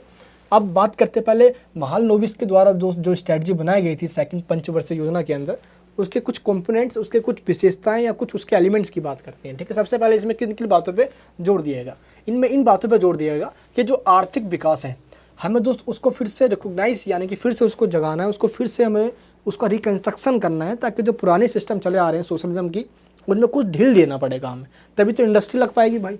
तो इसमें दोस्तों कहीं ना कहीं ढील देने की बात कही गई। जो शहरी क्षेत्र है उनके अंदर पूंजीवाद का विकास करने की बात की गई, जो जहाँ पे सिटीज़ जैसे कि दिल्ली हो गया, मुंबई हो गया, कोलकाता हो गया, लखनऊ हो गया, पटना हो गया, हमें यहाँ पे इंडस्ट्री लगाना चाहिए, ये मद्रास है ना। तो इन सब में ऐसे सजेशन दिया गया। एंड जो शांति व्यवस्था जो कृषि है, जहाँ पे अभी खेती कर रहे हैं, उनमें चेंजेस करने की बात की गई, उन किसानों को मजदूर बनाने की बात की गई। अब जो दोस्त फार्मर्स हुआ करते थे अब उनको लेबर में कन्वर्ट करने की बात की गई, तभी दोस्तों कुछ हो सकता है, ठीक है। नेक्स्ट क्वेश्चन क्या है, जो भारी उद्योग है उसको 2 कारणों से सपोर्ट किया किसने, नेहरू जी ने। नेहरू जी ने ये कहा कि इंडिया के अंदर 1956 का दोस्तों टाइम चल रहा था, अब इंडिया में जो हैवी इंडस्ट्री है वो क्यों आनी चाहिए। अब नेहरू जी के द्वारा यहाँ पे 2 पॉइंट्स दिए गए। पहला पॉइंट ये दिया गया कि जो प्राइवेट सेक्टर है अभी दोस्त वो इतना कैपेबल नहीं है कि वो झेल सके, कोई कंपनी चला सके, क्लियर है। इसलिए दोस्तों मेनली जो भारत के अंदर जो भी इंडस्ट्री आएगी वो गवर्नमेंट कंट्रोल होनी चाहिए। हम इंडस्ट्री तो बनाएंगे बट गवर्नमेंट कंट्रोल होनी चाहिए भाई, ये नेहरू जी ने यहाँ पे ये कह दिया, ठीक है। भारत के अंदर इसलिए भारी उद्योग आने चाहिए बट वो गवर्नमेंट कंट्रोल होनी चाहिए, सरकार का नियंत्रण होगा उसके ऊपर। सेकंड पॉइंट ये कहा, सरकार अपने विचार, जो सरकार का लक्ष्य है, जो गवर्नमेंट जी के दोस्तों गवर्नमेंट यानी कि जो नेहरू जी की पॉलिसी है, हमें तो भाई आइडियोलॉजी के रूप में सोशलिज्म को प्रमोट करना है, तो सरकार का दोस्तों लक्ष्य भी है, और सरकार अपने लक्ष्य को, सरकार अपने अल्टीमेटली जो गोल है उसकी आइडियोलॉजी को, सोशलिज्म को स्प्रेड करना है, वो पूरा भी करना चाहती थी, ठीक है। तो ये दोनों पॉइंट दिया नेहरू जी के द्वारा, इसलिए मेनली जो फोकस रहा है हैवी इंडस्ट्री का वो भी गवर्नमेंट कंट्रोल ही रहा। तो इसका फ़ायदा उतना नहीं देखा गया दोस्त, जैसा जितनी मतलब कि है एक्सपेक्टेशन थी हमारी से, उस तरीके से पूरी नहीं हुई, ठीक है। तो एक्सपेक्टेशन की दोस्तों कुछ पीछे रह गई हमारी ये पॉलिसी यार। तो जनता पार्टी की जब गवर्नमेंट आई 1977 के अंदर, तो इस टाइम भी दोस्तों एक पॉलिसी लेकर आया गया, इंडस्ट्रियल रेजोल्यूशंस एडोप्टेड किया गया जनता पार्टी गवर्नमेंट के द्वारा। और इस पॉलिटिकल पार्टी जनता पार्टी, यानी कि दोस्तों जब जनता पार्टी गवर्नमेंट आई तो भारत के प्रधानमंत्री उस टाइम मोरारजी देसाई थे, क्योंकि आपातकाल के ठीक बाद ही वो बने थे प्रधानमंत्री। तो दोस्त उनके हाथ में भी खजाना खाली आया था, पूरे देश के अंदर महामारी, गरीबी, करप्शन बहुत ज़्यादा फैल चुका था, और इनके द्वारा भी इंडस्ट्री लगाने की बात की गई। लेकिन इन्होंने ये कहा कि इंडस्ट्री तो हम भी लगाएंगे लेकिन वो सार्वजनिक क्षेत्र में होना चाहिए, यानी सिंपल दोस्तों स्टेट कंट्रोल होना चाहिए। जितनी भी औद्योगिक जो नीतियाँ बनेगी, जो इंडस्ट्री लगेगी, उसके ऊपर सरकार का ही नियंत्रण, ये कंट्रोल होगा। दोस्तों इन्होंने छोटे पैमाने पे विकास करने को योगदान दिया, यानी जो छोटे छोटे इंडस्ट्री, छोटे छोटे उद्योग हैं, रेडी पटरी वाले भी हैं, तो उनको भी सपोर्ट करो दोस्त। एमएसएमई जो आपको पता है कि जो है ना, मीडियम, जो लघु उद्योग, जो उद्योग होते हैं, छोटे छोटे उद्योग, उनको प्रमोट करो, क्योंकि देश के जीडीपी में, देश के इकोनॉमी में उनका बहुत बड़ा कंट्रीब्यूशन होता है, ठीक है। अतिरिक्त उपभोग के लिए आवश्यक आपूर्ति हमें करना होगा, तभी दोस्तों देश के अंदर सप्लाई बढ़ेगा तो कंजप्शन बढ़ेगा। देश के अंदर जब माल ही नहीं होगा तो लोग खरीदेंगे क्या भाई। 1980 के अंदर दोस्त इनकी सरकार, क्योंकि देखो मैं आपको पहले ये समझा देता हूँ, ये सरकार का दोस्तों लफड़ा बड़ा तगड़ा है, ठीक है, कि गवर्नमेंट कब कौन सी गवर्नमेंट आई, तो आपको दोस्तों समझ में आना चाहिए। देखिए 1964 को दोस्त मई का महीना था, उसमें नेहरू जी की दोस्तों देहांत हो गया। तो नेहरू जी के डेथ हो जाने के बाद आपको पता है कि कंडीशन इस टाइम भी ख़राब ही थी। 1962 में दोस्तों चाइना के साथ वॉर हुआ था, और 1965 में ही दोस्त पाकिस्तान के साथ वॉर होगा। इकोनॉमी हमारी और ज़्यादा कमज़ोर होती चली गई, क्योंकि इस टाइम दोस्त कुछ समय के लिए गुलजारीलाल नंदा को बना दिया गया। उसके बाद भारत के प्रधानमंत्री शास्त्री जी बन गए। माइंड ब्लोइंग दोस्तों उनका कंट्रीब्यूशन रहा, कुछ समय के लिए भारत के प्रधानमंत्री रहे। ताशकंद समझौता के बाद ही दोस्तों उनका देहांत हुआ, और 1966 में वो भी चल बसे। अब वो एक मिस्ट्री है कि उनका देहांत कैसे हुआ, जहर दे दिया गया, काफ़ी सारी मिस्ट्री इसके ऊपर है, ठीक है। फाइनली दोस्त 1967 में कह लो आप, आयरन लेडी दोस्तों जो इंडिया की है इंदिरा गांधी जी, वो दोस्तों भारत की प्रधानमंत्री बनी। 1971 में दोस्तों फिर से जब इलेक्शन कराए गए तो बहुत बड़ी बहुमत लगभग 352 सीटें उनको मिल गई और गरीबी हटाओ का नारा दोस्तों देकर, लोक भवन लोगों का नारा देकर दोस्तों वोटों तो ले ली गई। लेकिन इन वोटों लेने के बाद भी दोस्त भारत के अंदर करप्शन, हड़ताल, जेपी आंदोलन, दोस्त इधर गुजरात के अंदर रेलवे हड़ताल, दोस्त इंटरनेशनल तेल का प्राइस इंक्रीज हो जाना, तेल ऑयल क्राइसिस आ जाना, देश में दोस्तों महंगाई बढ़ जाना, ऐसी बहुत संकट आई जिसके वजह से अब फाइनली दोस्त देश में बहुत आंदोलन चल रहे थे। अब हुआ ये कि आपको पता है कि 1974 के अंदर जब आपातकाल का जब कंडीशन आ गया तो कंडीशन और ज़्यादा ख़राब हो गई। देश अपनी आर्थिक संकट प्लस दोस्तों लोकतांत्रिक संकट, दोनों संकट से गुजर रहा था इस टाइम पर। फाइनली दोस्तों जब 1977 के अंदर जब इलेक्शन हुए तो जनता पार्टी गवर्नमेंट बन गई और मोरारजी देसाई भारत के प्रधानमंत्री बन गए। खजाना खाली मिला उनको भी, कुछ दोस्तों उन्होंने काम किया, संपत्ति का अधिकार जो मौलिक अधिकार हुआ करता था उसको हटा दिया, ठीक है। अल्टीमेटली एक विकास का ही काम किया गया। एंड जब 1979 में दोस्तों इनकी सरकार गिर गई भाई। 1979 के अंदर चौधरी चरण सिंह की सरकार बन गई। कांग्रेस का समर्थन बनी थी, कुछ समय के लिए रही दोस्त, वो भी किसानों के मसीहा कहा जाते हैं भाई, कहा जाता है उनको भी, वो भी गई, गिर गई सरकार। फाइनली दोस्त 1980 के अंदर फिर से इलेक्शन हुए। इंदिरा गांधी ने सभी जनता से माफ़ी मांग लिया आपातकाल के लिए भाई, नसबंदी के लिए, और काफ़ी सारे मीसा कानून लगाए गए, मीडिया पे दोस्तों बैन लगाया गया, काफ़ी सारे उसमें अत्याचार किए लोग विपक्ष के नेताओं के साथ भी, तो जनता इसको भुला नहीं सकी थी। इसलिए 1977 में तो इंदिरा गांधी हार गई, अपनी सीट तक दोस्तों नहीं बचा पाई। लेकिन 1980 के अंदर इंदिरा गांधी दोस्तों जीत गई, लोगों से माफ़ी मांग लिया। जनता दोस्तों थोड़ी इमोशनल है भारत की, उसने माफ़ भी कर दिया और इंदिरा गांधी अल्टीमेटली जीत गई। और उसके बाद जब 1980 में दोस्तों इंदिरा गांधी जीती तो दोस्तों 1980 से लेकर इंदिरा गांधी का दोस्तों राज चला 1984 तक, 1984 तक। 31 अक्टूबर को दोस्तों फाइनली इंदिरा गांधी का दोस्तों देहांत तो उनके ही दो बॉडीगार्ड सत्यवंत सिंह और बेअंत सिंह ने कर दी। अब इसके बाद दोस्तों फाइनली राजीव गांधी भारत के प्रधानमंत्री बनते हैं 1984 से लेकर 1980 तक। अब इनके जो नेतृत्व में गवर्नमेंट बनती है दोस्त, उन्होंने प्राइवेट सेक्टर के लिए थोड़ा सा रास्ता खोल दिया, थोड़ा सा रास्ता, बट अभी ये पूरी तरीके से नहीं खोला है मेरे दोस्त, इसलिए रिफॉर्म करने की ज़रूरत अभी भी है। राज्य पर जो बोझ है वो कम करने की कोशिश की गई, थोड़ा सा बोझ प्राइवेट सेक्टर को दिया गया। वैश्विक जो चुनौतियाँ हैं, ठीक है दोस्त, जो वैश्विक चुनौती है, जो वर्ल्ड रूप से जो चैलेंजेस मिलती हैं, उन चुनौतियों को दोस्त सामना करने के लिए हमें अपने देश के जो कैपिटलिस्ट हैं, जो उद्योगपति हैं, जो बिजनेसमैन हैं, स्टेट यानी गवर्नमेंट को चाहिए कि ऐसे बिजनेसमैन को सपोर्ट करें, तभी वो वर्ल्ड जो चैलेंजेस हैं, जो कंपटीशन है, उसको वो फेस कर सकते हैं। तो राजीव गांधी की दोस्तों गवर्नमेंट को इस तरीके से रही। 7वीं पंचवर्षीय योजना जो कि 1985 से लेकर 1990 तक चली, 1990 तक चली दोस्तों, इसमें कुछ चेंजेस करने की बात की गई। और 1990 के बाद तो इस टाइम पे, क्योंकि 1989 में ही दोस्त राजीव गांधी की सरकार गिर गई, यानी कि दोस्त वो प्रधानमंत्री द्वारा नहीं बने। अब इस भाई अब 1989 का टाइम आ गया।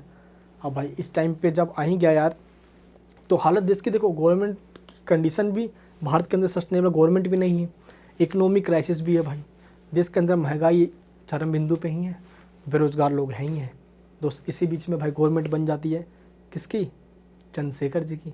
अब चंद्रशेखर जी की जब गवर्नमेंट बनी गई यार, तो सोचे भाई क्या हो जाता है यार, भाई 1 साल के लिए गवर्नमेंट बनी, फिर बीपी सिंह की सरकार बन गई 1990 के अंदर। अब दोस्तों बीपी सिंह ने भी सोचा यार कि भारत के अंदर कब 1990 के अंदर कि भाई इकोनॉमिक गई बाढ़ में, हमें तो वोट बैंक बनाना है। वो ओबीसी का कंसेप्ट लेकर आ गए। ओबीसी दोस्तों पहले नहीं हुआ करता था, मंडल आयोग के कमीशन के बाद 1990 में दोस्तों इम्प्लीमेंट किया गया भारत के अंदर ओबीसी का कंसेप्ट। पहले एसटी और एससी हुआ करते थे। लेकिन दोस्त इस टाइम ये ज़रूर महसूस किया गया कि अगर हम अपने दरवाजे को खोलते हैं तो अल्टीमेटली इंडिया का विकास हो पाएगा। फिर भी होता क्या यार, यहाँ पे बीपी सिंह की है, विश्वनाथ प्रताप सिंह की गवर्नमेंट है ही है। और इसी टाइम दोस्तों 1990 का जब टाइम आया, 1991 का टाइम आया, तो आपको पता है कि 25 दिसंबर 1991 को सोवियत संघ टूट गया, सोवियत संघ का विघटन हो गया। और सोवियत संघ के टूट जाने की वजह से जो समाजवादी की विचारधारा है, जो कम्युनिज्म की जो आइडियोलॉजी, उसको बहुत धक्का लग गया। नेहरू जी भी होते थे उस टाइम, नेहरू जी अगर होते हैं तो उनको तो बहुत धक्का लगता है यार, तो चल बसे 1964 में यार, क्योंकि भाई समाजवादी विचारधारा दुनिया में हार गई, अमेरिका जीता, यानी कि कैपिटलिज्म पूंजीवाद जीता। अब इसलिए दोस्त अब हमें ऐसा लगा कि सोवियत संघ के दोस्तों कोलैप्स हो जाने के बाद, डिसइंटीग्रेशन हो जाने के बाद, अब हमें जो क्राइसिस चल रही है हमारे देश के अंदर दोस्त, हमारी कंडीशन कुछ यूँ थी कि हम अपने देश का गरीब सोना भी IMF के अंदर दोस्तों गिरवी रखने की नौबत पूरी आ चुकी थी और कंडीशन बहुत ज़्यादा ख़राब था। इसलिए अब गवर्नमेंट बनती है, VP सिंह की सरकार भी खत्म गिरी यहाँ पे, अब दोस्तों नई गवर्नमेंट बनती है कांग्रेस की, बट ये भी दोस्त कोलिशन गठबंधन के साथ थी और प्रधानमंत्री बनते हैं नरसिम्हा राव। इनका दोस्तों छवि थोड़ा सा शांत स्वभाव का था, सही थे, गठबंधन की थी, फिर भी दोस्तों ये ने 5 साल अपनी गवर्नमेंट को स्टेबल कर लिया, सरकार नहीं गिरी। 1991 से लेकर 1996 तक इनकी गवर्नमेंट रही और दोस्तों इस तरीके से ये एक पॉलिसी लेके आए जिनका नाम था LPG। नरसिम्हा राव जी दोस्तों प्रधानमंत्री थे और फाइनेंस मिनिस्टर थे डॉक्टर मनमोहन सिंह, दोस्तों बहुत फेमस थे और दोस्तों एक बहुत अच्छे एक इकोनॉमिस्ट हैं मनमोहन सिंह जी, ठीक है। अब देखो एक इकोनॉमिस्ट को आप प्रधानमंत्री बना दोगे तो उस चीज़ को मैनेज नहीं कर पाएगा, वो तो सब जानते हैं, वो तो कठपुतली गवर्नमेंट थी। मनमोहन सिंह जो है, रिमोट तो सोनिया गांधी के पास था और ये हम सब अच्छे तरीके से जानते हैं। यहाँ पे दोस्तों एक थिंकर है मोइडेल, इनके द्वारा क्या कहा गया है कि विकास का जो परिणाम हम जो देखते हैं यार, अगर प्लानिंग बनाए तो प्लानिंग से ही एक अल्टीमेटली विकास आ सकती है, यानी डेवलपमेंट हो सकता है। अब ये प्लानिंग सेक्टर में दोस्तों देखा जाए तो जो नेहरूवादी राज्य था उसके अंदर हमें मेनली जो इंडस्ट्री है उसको प्रमोट करने की बात की गई, लेकिन स्टेट कंट्रोल में की गई, यानी कि राज्य की छत्र छाया में ही सभी उद्योग पले बढ़ेंगे, उद्योग बनेंगे। लेकिन मेनली दोस्तों जो कुछ बिजनेसमैन हुए आपातकाल के दोस्तों टाइम में, उन्होंने काफ़ी सारे फ़ायदा उठाए, है ना, फुल सत्ता का दोस्तों उन्होंने भोग लिया। लेकिन आपको पता है कि आपातकाल का टाइम सही टाइम नहीं था हमारे लिए। प्रेस पे भी दोस्तों आप रेस्ट्रिक्शन बैन कर दिया गया था दोस्त। आपातकाल के टाइम पे सरकार द्वारा कई सारे इलेक्ट्रॉनिक मास मीडिया पे दोस्त काफ़ी सारे मतलब कि अत्याचार किए गए, रेस्ट्रिक्शन लगा दिए गए। कुलीन जन यानी दोस्त जो पैसे वाले लोग हैं उनमें और दोस्त गरीब लोगों में अंतर बढ़ता चला गया और लोक लुभावन की राजनीति शुरू हुई। लेकिन दोस्तों 1991 के आसपास टाइम जब दोस्त IMF और विश्व बैंक जैसे दोस्त संस्थाओं से हमें लोन लेना पड़ा, तो उस टाइम का कंडीशन बहुत ज़्यादा ख़राब हो गया था हमारे लिए।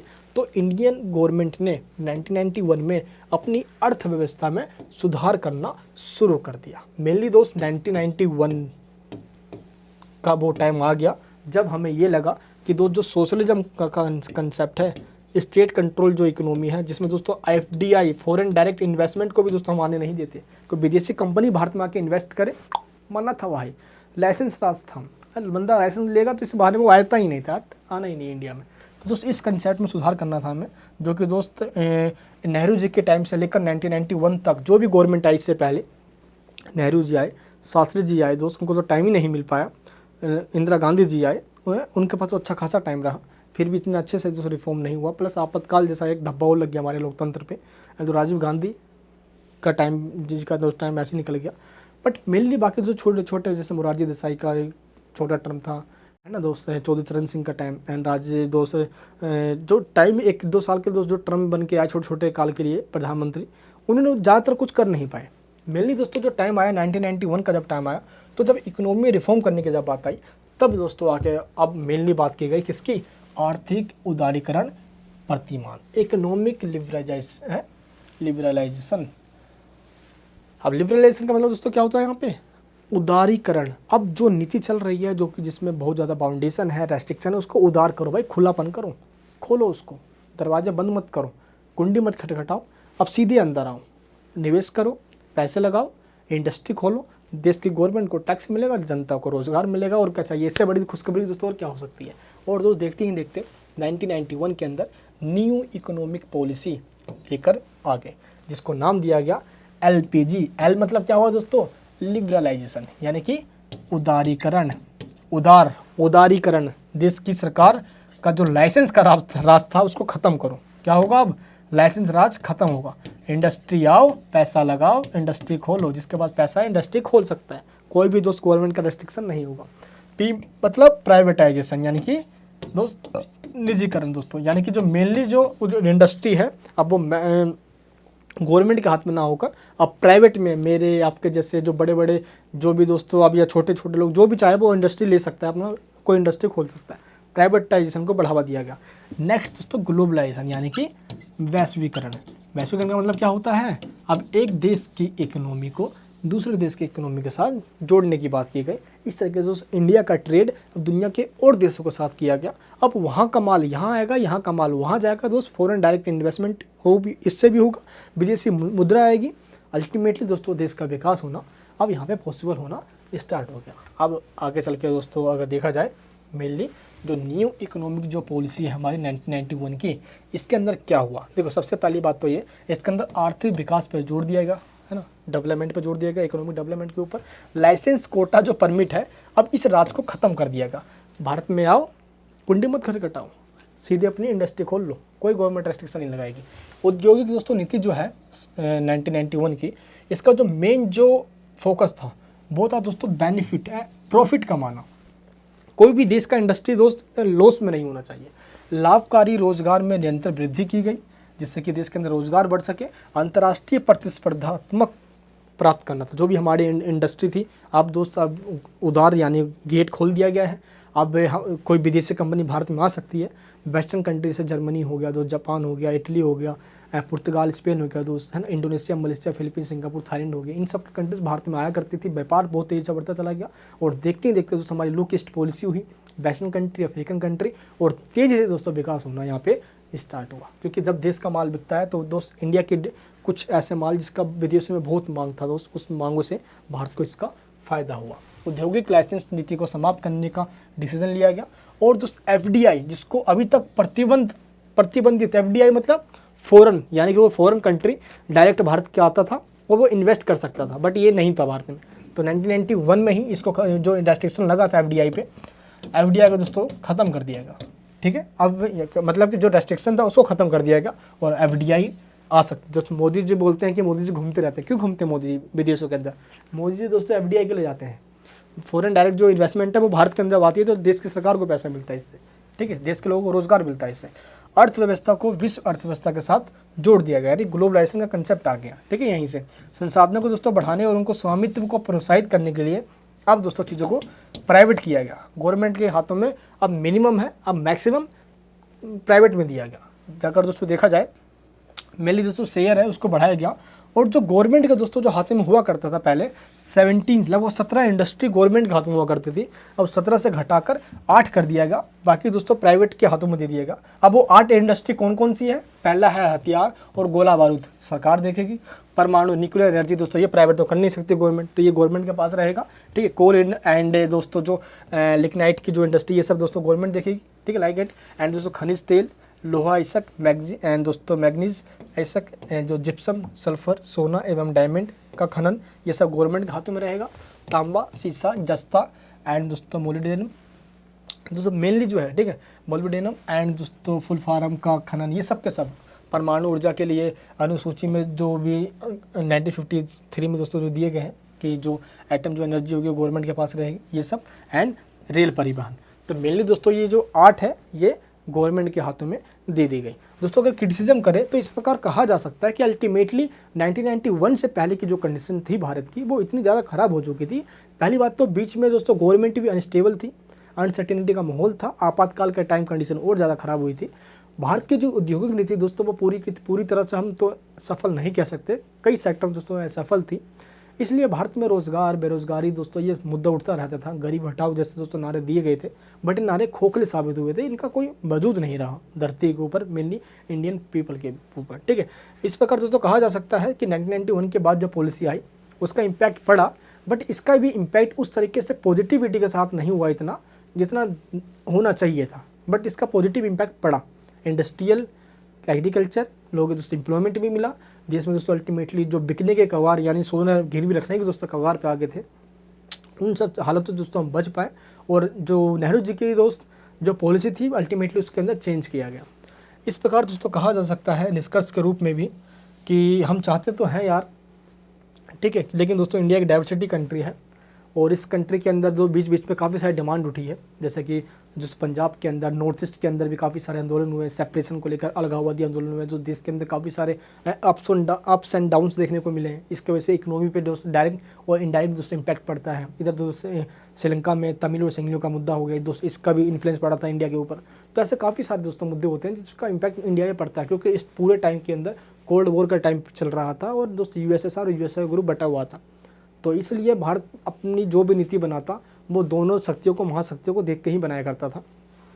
ठीक है, तो दोस्तों डाइवर्सिटी की वजह से भारत में थोड़ा कॉन्फ्लिक्ट होते रहते थे, और ये पॉवर्टी दोस्तों सबसे बड़ा भारत का मुद्दा रहा है। इस डाइवर्सिटी और पॉवर्टी दोस्तों ये तो आज भी है। अब इन दोनों के बीच में आपस में बैलेंस बना कर चलना है। दो सरकार की ऐसी नीतियाँ हैं आज जिसमें हम बहुत हद तक दोस्तों आज एक डेवलपिंग कंट्री से, आज एक अब डेवलपिंग कंट्री कह सकते हो यार कि आज हम एक नए रूप में आ गए हैं दोस्तों। 4th नंबर पे हमारी इकोनॉमी आ रही है आज। ठीक है, तो आज कह सकते हो कि आज का कंडीशन बहुत तगड़ा है हमारा। वर्ल्ड में दोस्तों एक अलग ही नाम है हमारा। जीडीपी में दोस्तों हम सही परफॉर्म कर रहे हैं, पर कैपिटल इनकम दोस्तों सही परफॉर्म कर रहे हैं। ठीक है, बाकी अप्स एंड डाउन दोस्तों हमेशा आते रहे हैं, और आज भी दोस्तों कोई आती है तो उसको भी गवर्नमेंट टैकल करती है। बाकी दोस्तों विदेश नीति में हमारी गवर्नमेंट बिल्कुल सफल है, बिल्कुल पास है। विदेश नीति के अंदर दोस्त विश्व में भारत का नाम रोशन करने में गवर्नमेंट आज की सफल है। दोस्त इंडस्ट्री पे भी गवर्नमेंट फोकस कर रही है, बट दोस्तों गवर्नमेंट के एजुकेशन सेक्टर में और फोकस करना चाहिए। लोगों को स्कॉलरशिप देना चाहिए ताकि लोग और ज़्यादा एजुकेशन सेक्टर में प्रमोट हो सके आगे चल के। ठीक है दोस्त, जो आज लोग भारत पढ़ने के लिए जाते हैं, मेडिकल के लिए यूक्रेन में जा रहे होते हैं, आज मेडिकल की पढ़ाई दोस्तों इंडिया में ही होती है, बट वो उसको और सस्ती की जाए। ठीक है, प्राइवेट सेक्टर को दोस्तों प्रमोट किया जाए इसके अंदर। और बाकी दोस्तों आपको पता है कि गवर्नमेंट प्राइवेटाइजेशन को एंड ग्लोबलाइजेशन को प्रमोट कर ही रही है दोस्त। इस तरीके से आज हमारे जो चैप्टर होता है यहीं पे ख़त्म होता है दोस्त। आई होप आपको ये टॉपिक समझ में आ गया होगा। ये चीज़ हमने दोस्त आपको निष्कर्ष में भी यहाँ पे बता दी है टॉपिक में दोस्त। अगर कुछ भी आपको डाउट्स लगता है मुझे आप कमेंट बॉक्स में बताना। ये वीडियो आपको कैसे लगी मुझे ये कमेंट बॉक्स में दोस्त ज़रूर बताना। ऐसे वीडियोज़ बनाने में दोस्त दिल से बनाता हूँ मैं, और बड़ा मेहनत लगता है यार। आपके सपोर्ट के लिए दोस्त मैं यूँ ही आभारी रहूँगा। नहीं हो तो प्लीज़ सब्सक्राइब करके बेल आइकन ऑन करना। इस टॉपिक्स के जो नोट्स हैं उसके लिंक डिस्क्रिप्शन में। ये दोस्तों स्लाइड जो मैंने आपको दिखाए, ये पूरी स्लाइड्स भी मैंने आपको दे दिए हैं दोस्तों, कि शॉर्ट नोट्स का काम करेगा, रिवीजन के दौरान बहुत काम आएगी। इसके भी लिंक नीचे डिस्क्रिप्शन बॉक्स में दी गई है। मैं मिलूंगा आपसे नेक्स्ट वीडियो के अंदर। अपना प्यार यूँ ही बनाए रखना। अब प्लीज़ नहीं हो तो सब्सक्राइब कीजिए, ऐसे वीडियोज़ बनाना मिस हो जाएगी। मैंने आपको स्टार्टिंग में कहा था ऐसी वीडियो पूरे यूट्यूब पर कहीं मिलेगी। जय हिंद, जय भारत।